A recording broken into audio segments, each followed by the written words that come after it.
Okay, we're going to try this again for hopefully the last time. This is number 2. It's today.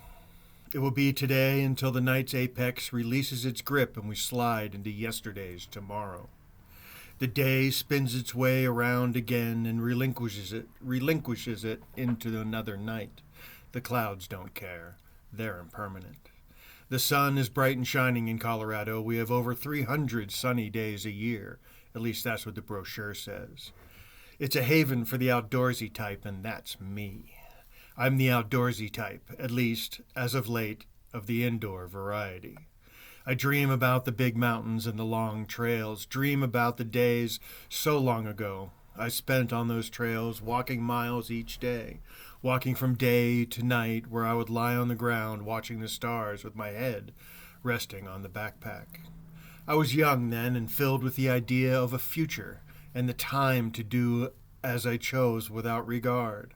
At that age, there's no getting old. Not for a while, anyway. We would drink and smoke and run with scissors shamelessly, knowing it wouldn't kill us for a while.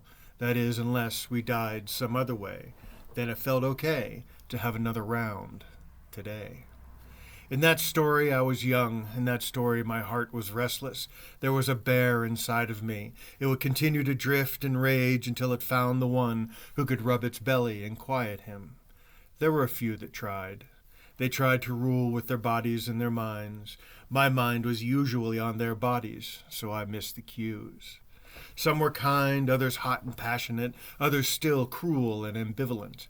They became the same after a while, the same life, the same worries, the same promise that was going to give us the winged love. I thought I had found that one, the one who had been the answer to my prayers, the one who this story is about. But more on that as we go. It's hard to write such an easy story. I have had this story in my heart since then. I lived it and have to tell it. Write it so when I go back and ask myself if it actually happened, I will know it very well could have. Each moment is inside of me waiting to come out, but can it funnel through my mind and into my fingers? That funnel that mixes the stream of the truth and the fiction from my hands to write, kind of like a soda dispenser, mixing the strong syrup with the watery carbonation. Have a story and a smile, it will settle your soul. This story, the one that lives on the other pages of this story, happened during a time of transition. Right now, I feel that same duress and struggle, but have no place to go but the past. That's what happens when you spend too much time staring at the road already traveled. Maybe if I turn around, I'll see the future. I never believed the present was just that. It must be more. So on with the story that brought me here today. If nothing else, this story will be told and left in the past where it belongs. No more to haunt me, leaving space in my heart to be filled in the future. I look at the backpack standing by my door. It is always there to remind me of the days when I was on the Camino.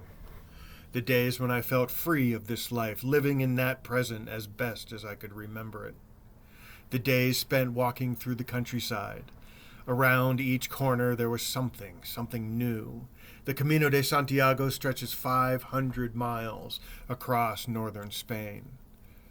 Were the countless souls who have walked this road as a pilgrim, as a peregrino, were they like me? Did they seek something more than just a long walk through the Spanish wine country?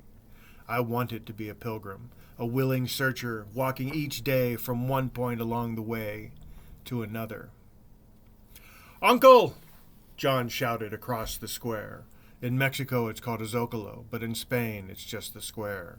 A church, a square ringed with cafes, a fountain gazebo in the middle. You know, a square. John stood and waved me over to the table filled with pilgrims. They sat together like old friends who had just met. They called me Uncle. We all had trail names. At least, most of us did. Come to think of it, though, I never heard of any other but mine. I'm sure there were others. I'm not that special. From the minute I chose this trail, the cloud that hung over me dissipated until, when I got to the plain, it just smacked into the bulkhead and stayed behind. As I sat in the coach seat, the zing of excitement gusted through me. I knew this feeling. You never forget it. You never forget the first time. The first day the normalcy tether is released and you float with the weightlessness of no responsibility. It was like chewing on lightning lying in a waterbed. The adventure was afoot. I dropped my pack on the ground and dusted off my trousers. The Spanish dust had been blowing today, and even the slick, quick wash wicking nylon pants were coated with brownish red. On the trail today, we passed through vast fields of vines. The earth, deep in red, was plowed into nice straight lines over the rolling hills, like a rake through the sand. The men worked in blue jumpsuits. Around the pants and sleeve, the yellow reflector strips were dull in the sun. We walked along the dirt track for a few miles, chatting about all manner of things when one of us would stop. It was like the whole caterpillar pulled to one side and then slid to a halt. We were connected by the bond of walking together. Nothing that was stated, nothing that we knew about, but rather felt when we parted.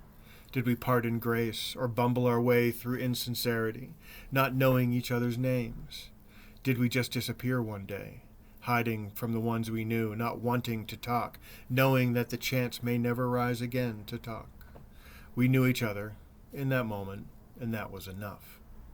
I finished slapping the dirt from my clothes, loosened my boots, and motioned to the bartender for a small beer. There's a language between bartenders and customers. The quick turnaround and the strained wave catches the bartender's eye. He nods, slightly raising his chin, his eyes asking, the tiredness lending a sense of dutiful ambivalence. Cerveza, I say in an exaggerated whisper, trying not to disturb the conversations at the table. He motions with his hands as if he was holding a large jar, the universal symbol for big beer. I raise my chin, the corners of my mouth turning down with my head nodding in the affirmative. He waves his hand and disappears behind the bar. It is a time-honored pantomime.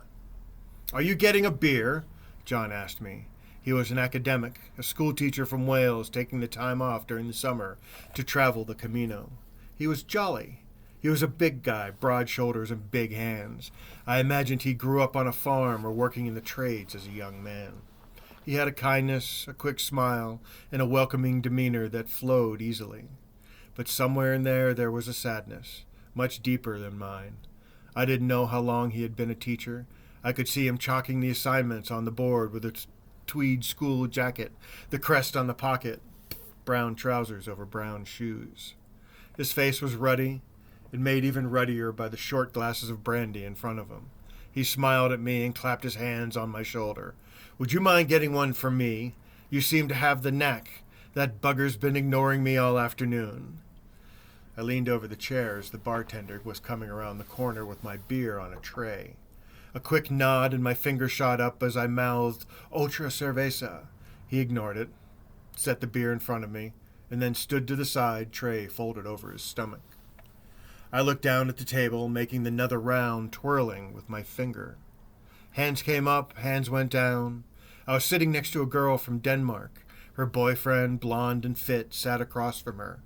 His eyes were a bit too bleary for this early in the day. I could see he was bored. I could see he was ignoring her. She sat upright, smiling curtly and overly aware in her chair. There was a tension between them. It's amazing how much can be seen when two people avoid eye contact. Was it a lifetime of unhappiness, or had they just met?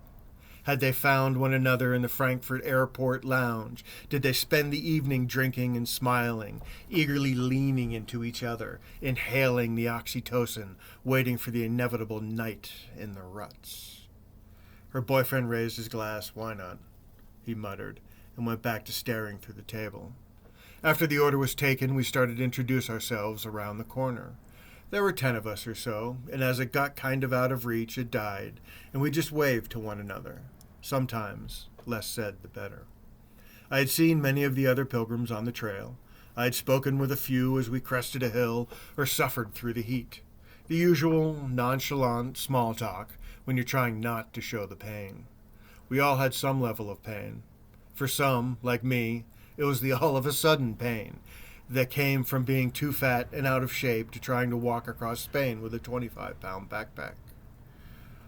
But that pain revealed something deeper, something that really brought us here. We all knew on some level that we couldn't find our salvation, our redemption or clarity, or that reason to live sitting in an office, shopping on Amazon, or masturbating to celebrity fame. After a while, it all seemed normal. The tacit acquiescence that sneaks in between the Whole Foods bag and Facebook postings. I was holding a politely recycled Whole Foods bag, thoughtfully packed with organic, fresh, non-cruelty intentions, when I walked in on my ex with her new beau, sharing a moment. They had fallen in love. I had fish in a bag. That was the thing about the Camino. We all suffered together. We walked the same miles, inventing our stories as we walked. The drinks came, and the bartender left the bill on a small white plate.